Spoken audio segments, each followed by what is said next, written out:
تو آج کے دور کے اعتبار سے سب سے پہلے موبائل اٹھاتا ہے اور میسج دیکھتا ہے. کس کا میسج؟ کچھ لوگ ہوتے ہیں جو صبح اٹھتے ہیں تو اٹھتے ہی بازو میں پڑے ہوئے نیوز پیپر کو اٹھاتے ہیں اور پڑھنا شروع کر دیتے ہیں. کچھ لوگ صبح کرتے ہیں، دیہاتوں کے رہنے والے، بیڑی سگریٹ تمباکو کے عادی، تو اٹھ کر کے پہلے سگریٹ پیتے نظر آتے ہیں، بیڑی پیتے نظر آتے ہیں. تو سب کی صبح کرنے کی مختلف عادتیں ہیں. اب ہم قرآن سے پوچھتے ہیں، اے قرآن تو بتا صبح کیسے؟ تو میرے پیارے آقا صلی اللہ تعالی علیہ وسلم کے پیارے دیوانوں، صبح ہوتے ہی اہل اللہ کہتے ہیں، اللہ والے کہتے ہیں کہ ایسا کوئی دن نہیں جس میں ابن آدم کو صبح ہوئی اور اللہ نے اس پر 10 کام فرض نہ کیے. صبح ہوتے کتنے کام فرض نہ کیے ہوں؟ پہلی، جب سو کر اٹھے تو اللہ تعالیٰ کا کچھ نہ کچھ ذکر کرے، یہ پہلا کام. اور اس کی دلیل کیا ہے؟ تو قرآن شریف کی یہ عادت، یہ آیت کریمہ، وَسَبِّحْ بِحَمْدِ رَبِّكَ حِينَ تَقُومُ، یعنی اے بندے جب تو صبح اٹھے تو اپنے رب کی حمد کے ساتھ تسبیح کر لے. یعنی صبح اٹھ تو اٹھتے ہی پہلے اپنے رب کی حمد کے ساتھ تسبیح کر، یعنی الحمدللہ سبحان اللہ. اٹھتے ہی پہلے یہ کہے، نہ موبائل ڈھونڈ، نہ اخبار ڈھونڈ، نہ بیڑی ڈھونڈ، نہ سگریٹ ڈھونڈ. آنکھ کھلی جیسے ہی صبح ہوئی، زبان پر پہلے الحمدللہ سبحان اللہ یا سبحان اللہ وبحمدہ اپنی زبان سے کہو. یہ پہلا فرض. دوسرا، اب یہ بھی تفصیل طلب ہے، اس میں بھی اللہ عز و جل کے مختلف ارشادات ہیں. یا ایھا الذین آمنوا اذکروا اللہ ذکرا کثیرا وسبحوہ بکرۃ واصیلا. اللہ عز و جل ارشاد فرماتا ہے، اے ایمان والو، اللہ کو خوب کثرت سے یاد کرو اور اس کی پاکی بیان کرو صبح کو اور شام کو. صبح بھی اس کی پاکی بیان کرو یعنی سبحان اللہ کہو، اور شام کو بھی اس کی پاکی بیان کرو یعنی سبحان اللہ کہو. اب یہ دوسری بات بھی غور سے سننے کی. دوسرا یہ کہ رات کو سوتے میں بہت سارے تہبند پہن کر کے سوتے ہیں تو نیند کے اندر جسم کھلا رہ جاتا ہے، پتہ نہیں چلتا انسان کو سویا ہے.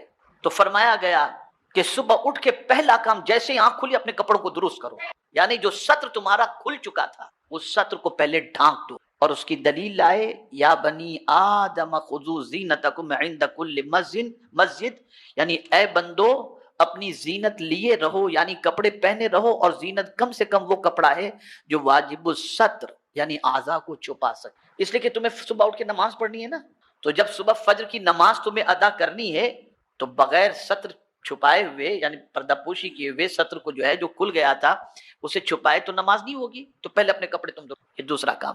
تیسرا فرض یہ ہے کہ نماز کے لیے نماز کے وقت میں بندہ کامل وضو کرے. اب دیکھیے ترتیب کتنی اچھی ہے. اٹھو تو سبحان اللہ الحمدللہ کہو، کپڑے درست کرو، اور پھر تیسرا کام کیا آ گیا؟ یا ایھا الذین آمنوا اذا قمتم الی الصلاۃ فاغسلوا وجوہکم، یعنی اب جب تم کپڑے بھی ٹھیک کر چکے، اللہ کی تسبیح بھی کر چکے، حمد بھی کر چکے، تو اب نماز کے لیے تم کو جانا ہے نا، تو پہلے وضو کر لو. یہ تیسرا کام. یعنی اب اٹھنے کے بعد ضرورت سے فارغ، آپ استنجا وغیرہ سے فارغ ہو گئے، اب نماز کی تیاری میں لگ جاؤ. یعنی یہ ابتدا اٹھتے کام، یہ فکر سب سے پہلے ہونی چاہیے. چوتھا فرض، نماز کو نماز کے وقت میں کامل طریقے سے ادا کرو. یہ نہیں کہ فجر کی نماز جانے دو، 10 بجے اٹھ کے پڑھیں گے والی پوزیشن نہیں، 11 بجے اٹھ کے پڑھنے والی پوزیشن نہیں. ان الصلاۃ کانت علی المؤمنین کتابا موقوتا. وضو ہو چکا، اب نماز وقت پر. یہ چوتھا فرض. پانچواں فرض یہ ہے کہ رزق کے بارے میں کیے ہوئے وعدے الہی پر پرامن رہے، یعنی مطمئن اور بے فکر. اس کی دلیل یہ ارشاد ربانی ہے کہ فرماتا ہے وما من دابۃ فی الارض الا علی اللہ رزقها. یعنی اب صبح اٹھ کے سوچے اب کیا ہوگا، کھانا ملے گا کہ نہیں، روزی ملے گی کہ نہیں، تو مطمئن ہو جائے. نماز بھی تو نے پڑھ لی بندے، وضو بھی تو نے کر لیا، اللہ کی تسبیح بھی تو نے کر لی، حمد بھی بجا لایا. اب جب تم ان چیزوں سے فارغ ہو چکے تو روزی کی زیادہ فکر مت کرنا، اس لیے کہ اللہ نے تیری روزی کا ذمہ لے لیا ہے. اور جب روزی کا ذمہ لے لیا تو میرے پیارے آقا صلی اللہ تعالی علیہ وسلم کے پیارے دیوانوں، اب اللہ کا نام لے کر کے تو نکل، بے فکر ہو کر نکل. اس نے وعدہ کیا ہے تو نکلے گا تجھے وہ روزی عطا فرما دے، اس لیے کہ اس نے تیرے رزق کا ذمہ. میرے پیارے آقا صلی اللہ تعالی علیہ وسلم کے پیارے دیوانوں، اب یہاں ایک چھوٹی سی بات درمیان میں عرض کر دوں. صبح کی نماز ہو یا کسی بھی وقت کی نماز، خود بھی اٹھو، اپنے اہل و عیال کو بھی اٹھاؤ. خود بھی نماز پڑھو، اپنے اہل و عیال کو بھی نماز کا حکم دو. وَأْمُرْ أَهْلَكَ بِالصَّلَاةِ وَاصْطَبِرْ عَلَيْهَا. لا نسألک رزقا نحن نرزق، اپنے اہل و عیال کو نماز کا حکم دو اور خود بھی نماز پر قائم رہو۔ اللہ فرماتا ہے میں تم سے روزی نہیں مانگتا، میں تم کو رزق عطا کروں، میں تم کو روزی۔ تو رزق کے سلسلے میں صبح اٹھ کر مطمئن ہو جاؤ۔ اس پر ایک اور حدیث شریف میں دلیل کے طور پر لاؤں کہ آقا کریم صلی اللہ علیہ وسلم ارشاد فرماتے ہیں صبح کے وقت روزی کا فرشتہ روزی لے کر کے آتا ہے۔ جب بندہ نماز پڑھتا ہے تو اس کے حصے کی روزی اسے دے دیتا ہے، اور اگر بندہ پڑا رہتا ہے تو اس کی روزی لے کے چلا جاتا ہے۔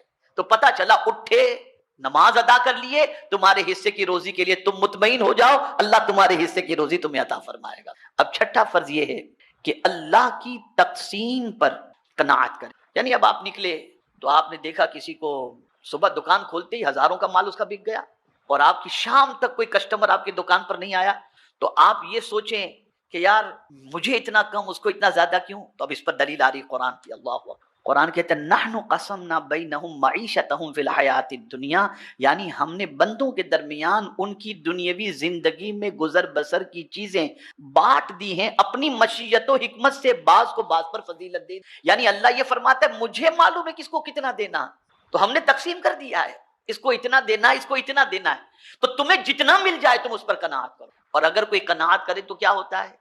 تو آقا کریم صلی اللہ علیہ وسلم فرماتے ہیں من قنع جل ومن طمع ذل، جو قناعت اختیار کرتا ہے، یعنی جتنا میرے کریم تو نے عطا کیا تیرا شکر ہے، تو اللہ فرماتا ہے میں اسے عزت عطا کر دوں، اور جو لالچ میں لگا رہتا ہے سرکار فرماتے ہیں اللہ اسے ذلیل کر دے، اس کا پیٹ ہی نہیں بھرتا، اس کا پیٹ ہی نہیں، اور جو قناعت کرتا ہے نا بس جو مل گیا اللہ کا شکر۔ اس کو میں قرآن مقدس کی دوسری آیت کی روشنی میں بھی سمجھا سکتا ہوں۔ قناعت کو اگر سیکھنا ہے تو چونٹی سے سیکھو اور پرندے سے سیکھو، نہ ان کا کوئی گھونسلہ ہوتا ہے نہ اگلے دن کا اسٹاک ہوتا ہے، اگلے دن کا کھانا، اگلے دن کا دانا کوئی پرین چرین چونٹی ایڈوانس کے اندر جمع کر کے نہیں رکھتی، لیکن جس دن مل گیا صبح نکلے بھوکے، شام کو پیٹ بھر کے پرندے لوٹ آتے ہیں اور اللہ کے دیے ہوئے رزق پر قناعت کرتے ہیں، مولا دوسرے دن پھر انہیں عطا فرما دیتا ہے، عطا فرما دیتا ہے۔ ساتواں فرض صبح اٹھ کر کے ہی جو ہے وہ یہ ہے کہ اللہ پر بھروسہ کریں۔ کیا کریں؟ ہم کس پر بھروسہ کرتے ہیں؟ کسٹمر پر۔ ہم کس پر بھروسہ کرتے ہیں؟ سیٹ پر۔ اور قرآن کہتا ہے اللہ پر بھروسہ۔ بہت اہم بات عرض کر رہا ہوں، اگر اس نقطے کو آپ نے ذہن میں محفوظ کر لیا نا تو میں یقین کے ساتھ کہتا ہوں آپ کے دل سے پوری زندگی جو ہے نا، اس کو یاد رکھیں گے تو پوری زندگی انشاءاللہ العظیم آپ ٹینشن فری ہو جائیں گے۔ ابھی کنونشن کے اندر مغرب کے بعد میرا بیان تھا ماپولی میں نے وہاں ایک جملہ کہا تھا، وہی یہاں پر کہہ دیتا ہوں، اس کے بعد آیت کی طرف آتا ہوں۔ میں نے کنونشن میں ایک قول پیش کیا، راستہ ایک ہی تھا، راستہ بولیے بولیے، راستہ ایک ہی تھا، فرعون ڈوب گیا، موسیٰ علیہ السلام نکل گئے۔ راستہ ایک ہی تھا، فرعون ڈوب گیا، موسیٰ علیہ السلام نکل گئے۔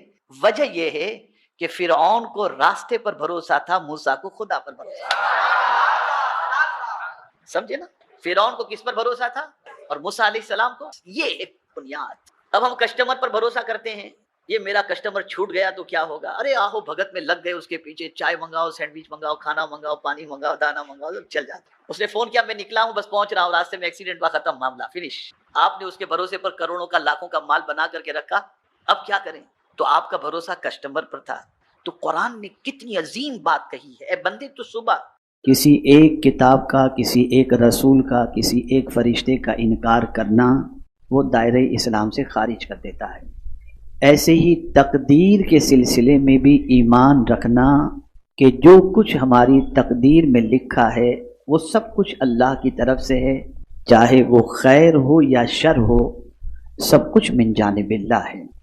آج میں تھوڑا سا یہ سمجھانے کی کوشش کروں گا انشاءاللہ کہ آج ہماری قوم کی سچویشن یہ بن چکی ہے کہ تقدیر کا رونا اس وقت روتے ہیں جب ان کو کوئی تکلیف آتی ہے، کوئی مصیبت آتی ہے، کوئی پریشانی آتی ہے۔ گھر میں سب بیمار رہ رہے ہیں اور کوشش کے باوجود بیماری ختم نہیں ہوتی تو آدمی کہتا ہے میری تقدیر میں یہی لکھا ہوا تھا۔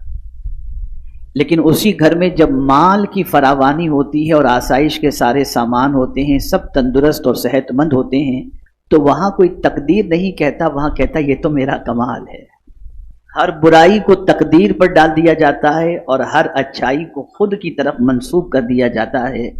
اور کچھ لوگ ایسے بھی ہیں جو یہ تصور کیے ہوئے بیٹھے ہیں کہ جب تقدیر ہی میں ہمارے سب کچھ لکھ دیا گیا ہے تو اب ہمیں کچھ کرنے کی کیا ضرورت، جو اللہ نے لکھا ہے وہی ہوگا۔ یاد رکھیں تقدیر کے بارے میں جاننا ضروری ہے، تقدیر کے بارے میں معلومات حاصل کرنا ضروری ہے، لیکن تقدیر کے بارے میں بحث کرنے کی سرکار صلی اللہ علیہ وسلم نے اجازت نہیں دی، نہ صدیق اکبر کو اجازت دی، نہ فاروق اعظم کو اجازت دی، نہ کسی صحابی کو، بلکہ رسول اعظم صلی اللہ علیہ وسلم تشریف لائے تو دیکھا چند صحابہ تقدیر کے سلسلے میں گفتگو کر رہے تھے، تو سرکار صلی اللہ علیہ وسلم نے فرمایا بہذا امرتم، کیا میں نے تم کو ان چیزوں کا حکم دیا ہے؟ حضور صلی اللہ علیہ وسلم نے فرمایا کیا میں تمہارے درمیان اسی لیے بھیجا گیا ہوں کہ تم تقدیر پر بحث کرو؟ اب میں یہ سمجھانا چاہوں گا انشاءاللہ کہ جو لوگ یہ تصور کرتے ہیں کہ ہم وہی کرتے ہیں جو تقدیر میں لکھا ہوا ہے، یہ ایک غلط فہمی ہے، اس کو اچھی طرح سے آج ذہن کے اندر محفوظ کر لیں۔ ہم وہی کرتے ہیں جو تقدیر میں لکھا ہوا ہے، اللہ نے جو لکھ دیا ہم وہ کر رہے ہیں۔ مسئلہ در حقیقت یہ ہے کہ جو ہم کرنے والے تھے اللہ اس کو جانتا تھا، اس کے مطابق اس نے لکھ دیا ہے۔ ہم وہی نہیں کرتے جو اللہ نے لکھ دیا ہے، ہم جو کرنے والے تھے اللہ علیم و خبیر ہے، وہ جانتا تھا اور اس کے علم میں یہ بات تھی کہ میرا یہ بندہ یہ کرنے والا ہے، اس کے مطابق اس نے لکھ دی۔ اس کو میں بہت آج کے دور کے تقاضے کے اعتبار سے سمجھاؤں تو بات اچھی طرح سمجھ میں آئے گی۔ مثال کے طور پر کوئی پرزہ بنایا جاتا ہے، پرزہ بنانے والا، انسٹرومنٹ بنانے والا وہ جانتا ہے کہ کون سی چیز کس کام میں استعمال میں آئے گی۔ جب وہ جان لیتا ہے، تحقیق کر لیتا ہے کہ یہ چیز اس کام میں آئے گی، اس میں یہ خوبی ہے، توجہ چاہوں گا، جب ایک پڑھا لکھا انسان، سلجھا ہوا انسان، جیسے دواؤں کو لے لیجیے آپ، تو آدمی دوا بنانے سے پہلے یہ جانتا ہے کہ یہ دوا کس کام میں آئے گی، وہ اپنے علم سے اس چیز کو جان لیتا ہے۔ اسی طریقے سے بہت سارے انسٹرومنٹ کے اندر آپ دیکھیں گے کہ آدمی جو ایپ بناتا ہے تو وہ جانتا ہے کہ یہ ایپ کس کام کے اندر آئے گا، اسی کے اعتبار سے بناتا ہے۔ تو پروردگار جل جلالہ، بندہ جو کچھ کرنے والا تھا اس نے اپنے علم سے جان لیا، اور پروردگار جل جلالہ نے اس کے مطابق اس کی تقدیر کو لکھ دی کہ یہ بندہ یہی کرنے والا ہے۔ ایک چیز اب اس کو میں سمجھاؤں کہ بہت سارے لوگ یہ کہتے نظر آتے ہیں کہ کوئی کچھ نہیں کر سکتا، کسی کے بس میں کوئی طاقت نہیں، کسی کے پاس کوئی قوت نہیں، جو لکھا ہے وہ ہو کر کے رہے گا۔ تو در حقیقت وہ تقدیر کی قسموں کو نہیں جانتے اور تقدیر کی ڈیفینیشن کو نہیں جانتے، چنانچہ وہ تقدیر کے سلسلے میں اس قسم کی بات کرتے ہیں۔ آئیے میں آپ کو سمجھاتا ہوا چلوں۔ میرے پیارے آقا صلی اللہ تعالی علیہ وسلم کے پیارے دیوانوں، تقدیر کی 3 قسمیں ہیں۔ اب میں پوچھوں گا، آپ مجھے جواب دیں گے کتنی قسمیں ہیں تقدیر کی؟ 3 قسمیں۔ ایک ہے تقدیر مبرم، ایک ہے تقدیر معلق محض، اور ایک ہے تقدیر شبیہ مبرم، شبیہ بمبرم، تقدیر بمبرم، اور تقدیر محض۔ بس یہ ان 3 چیزوں کو آپ اچھی طرح سے سمجھیں۔ تقدیر بمبرم کسے کہتے ہیں؟ تقدیر بمبرم اسے کہتے ہیں جو کچھ رب قدیر جل جلالہ نے اپنے علم سے لکھ دیا ہے، اس میں کوئی تبدیلی نہیں ہو سکتی، وہ ہو کر کے ہی رہے گا۔ اسے کہتے ہیں تقدیر مبرم۔ اسے کوئی خاصان بارگاہ بھی نہیں ٹال سکتا۔ یہ وہ تقدیر ہے کہ یہ کسی سے ٹلنے والی نہیں ہے۔ اب اس کو میں قرآن کی روشنی میں سمجھاؤں۔ خاصان بارگاہ کو اللہ تعالیٰ اس قسم کی تقدیر جس کے بارے میں لکھی ہوئی ہے، مولا نے اپنے علم سے جو لکھ دی ہے، خاصان بارگاہ کو اللہ عز و جل اس سے متعلق کچھ معروضات پیش کرنے سے روکتا ہے۔ مثال کے طور پر حضرت ابراہیم علی نبینا علیہ الصلاۃ والتسلیم ایسی جگہ پہنچے جہاں قوم لوط بھی تھی اور حضرت لوط علیہ الصلاۃ والتسلیم بھی موجود تھے، اور اس وقت حضرت ابراہیم علیہ الصلاۃ والتسلیم روزے سے تھے۔ تو حضرت ابراہیم علیہ الصلاۃ والتسلیم کو فرشتوں نے افطار کرایا، حضرت اسحاق کی بشارت دی، اور اس کے بعد فوراً یہ بات بتائی کہ قوم لوط پر اللہ کا عذاب آنے والا ہے اور قوم لوط تباہ ہو جائے۔ تو حضرت ابراہیم علیہ الصلوۃ والتسلیم نے جب قوم لوط کے بارے میں یہ سنا تو قرآن کہتا ہے کہ حضرت ابراہیم علیہ الصلوۃ والتسلیم نے اللہ کی بارگاہ میں عرض کیا یجادلنا فی قوم لوط. میں تو قرآن کے اس لفظ کے بارے میں سوچتا ہوں تو عجیب کیفیت پیدا ہوتی ہے کہ کیا انبیاء کی شان ہے, کیا شان ہے. لوگ کہتے ہیں انبیاء کیا کوئی بھی پر نہیں مار سکتا, اور یہاں رب قدیر جل جلالہ فرماتا ہے یجادلنا فی قوم لوط. قوم لوط کے بارے میں حضرت ابراہیم علیہ الصلوۃ والسلام اللہ سے جھگڑنے لگے. باہر پڑھیے, نماز پڑھنی ہے, چلیے باہر پڑھیے. یہاں ایک مرتبہ درود شریف پڑھیں. اللہم صلی علی سیدنا و مولانا محمد معدن الجود والکرم وآلہ وصحبہ وبارک وسلم صلاۃ و سلام علیک یا سیدی یا رسول اللہ صلی اللہ تعالی علیہ وسلم. تو حضرت ابراہیم علیہ الصلوۃ والتسلیم کے بارے میں قرآن کہتا ہے یجادلنا, وہ ہم سے جھگڑا کرنے لگے فی قوم لوط کے بارے میں. اب وہ لوگ جو کہتے ہیں کہ انبیاء کو پر مارنے کی بھی گنجائش نہیں, ذرا دیکھو اللہ کیسے ناز اٹھاتا ہے اپنے نبیوں کہ انہیں مچلنے کی اجازت دیتا ہے کہ مچلو جس طرح سے تم مچلنا چاہو. لفظ جدال جھگڑے کے معنی میں آتا ہے. کس انداز سے حضرت ابراہیم مچلے ہوں گے. اور یہاں تھوڑی سی ایک بات اور بھی عرض کر دوں, قوم لوط کے بارے میں حضرت ابراہیم علیہ السلام اللہ عز و جل سے معروضہ پیش کرنے لگے. اب قوم لوط جن کی طرف حضرت لوط علیہ السلام کو بھیجا گیا تھا, اور قوم لوط میں حضرت لوط علیہ السلام, ان کی فیملی اور کچھ لوگ ہی ایسے تھے جو ایمان والے تھے, باقی سب کے سب جو ہے وہ اللہ خیر فرمائے بہت شدید اور سخت ترین گناہوں میں گرفتار.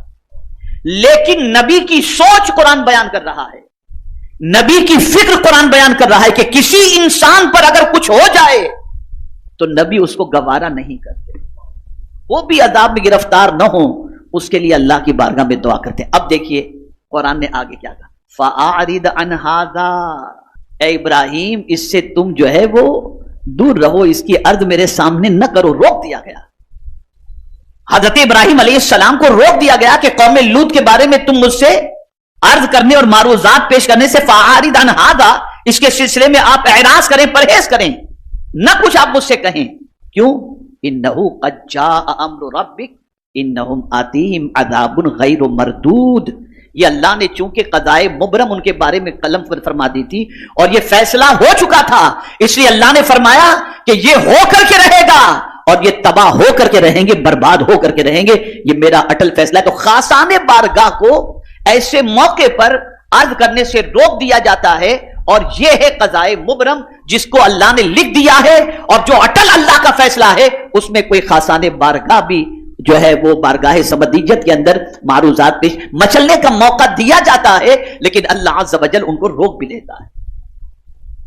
اسی طریقے سے آپ دیکھیں حضرت موسیٰ علیہ الصلوۃ والتسلیم شب معراج سرکار صلی اللہ علیہ وسلم جب تشریف لے گئے تو دیکھا حضرت موسیٰ علیہ السلام اللہ سے ہم کلام ہیں, لیکن آواز تھوڑی سی بڑی تھی حضرت موسیٰ علیہ السلام کی. تو حضرت جبریل امین علیہ الصلوۃ والتسلیم سے سرکار نے فرمایا جبریل یہ کون ہے جو میرے رب سے اس طرح سے باتیں کر رہا ہے؟ تو حضرت جبریل امین علیہ الصلوۃ والتسلیم نے عرض کیا کہ حضور یہ اللہ کے کلیم حضرت موسیٰ علیہ السلام ہیں, کہ رب کے سامنے اس طریقے سے. اب جواب سنیے, جبریل امین جواب میں عرض کرتے ہیں حضور اللہ